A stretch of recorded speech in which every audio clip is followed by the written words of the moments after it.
Apple వాళ్ళు రకరకాల features ని టెస్ట్ చేస్తూ ఉన్నారు. గత వీడియోలో మీకు వివరించాను శాటిలైట్ ఫీచర్స్. అలాగే ఇప్పుడు 2027లో రాబో ఐఫోన్ కి ఇన్విజిబుల్ కెమెరా ఉంటుంది, ఫేస్ ఐడి కూడా ఇన్విజిబుల్ గా ఉంటుంది అనే రూమర్స్ వస్తూ ఉన్నాయి. ఇక్కడే అసలు పెద్ద ట్విస్ట్ ఏమిటి అంటే, ఇన్విజిబుల్ కెమెరా గాని ఉంటే ఫోటో క్వాలిటీ సరిగ్గా రాదు. కాబట్టి దీనికోసం వీళ్ళు ఎన్నో ఏళ్ల బట్టి శ్రమిస్తున్నారు. ఈ టెక్నాలజీని అందివ్వటానికి రకరకాల టెస్టింగ్లు చేస్తున్నారు.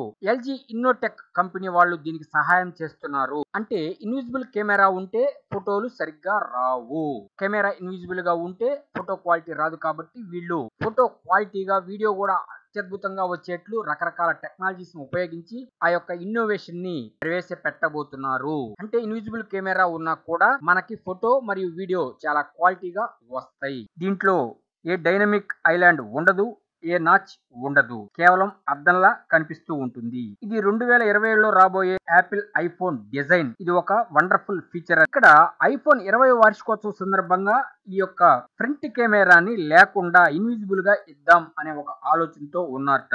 పూర్తిగా సెల్ఫీ కెమెరా మరియు ఫేస్ ఐడి సెన్సార్ డిస్ప్లే కింద ఉంటాయి. కెమెరా వాడినప్పుడు డిస్ప్లే సహజంగా ఎలాంటి అడ్డు లేకుండా కనిపిస్తుంది. Single slab of glass design ఉంటుంది. ఈ టెక్నాలజీతో మనం పూర్తి స్క్రీన్ పై వీడియోలు చూడొచ్చు, గేమ్ ఆడొచ్చు. ఎలాంటి డిస్టర్బెన్స్ లేకుండా మనం అన్ని పనులు చేయొచ్చు. సాధారణంగా డిస్ప్లే కింద కెమెరా ఉంటే ఫోటో నాణ్యత తగ్గుతుంది. కానీ యాపిల్ వాళ్ళు దీనిపై చాలా ఏళ్లుగా పనిచేస్తున్నారు. మెరుగైన ట్రాన్స్మిటెన్స్ కోసం ప్రత్యేకమైన కెమెరా లెన్సులు, అధునాతన సెన్సార్ ఆల్గరిథంలు ఉపయోగించి క్వాలిటీలో ఏమాత్రం రాజీ పడకుండా ఈ ఫీచర్ ని తీసుకురావడానికి ట్రై చేస్తున్నారు. ఎల్జీ ఇన్నోటెక్ వంటి కంపెనీలు టెక్నాలజీని అభివృద్ధి చేయడంలో యాపిల్ కు సహాయం చేస్తున్నాయి. ఈ వీడియోలో వాడిన ఇమేజెస్ మా సొంతంగా తయారు చేసుకున్నవి, ఎవరికి సంబంధం లేదు. Hi friends, want more technology news?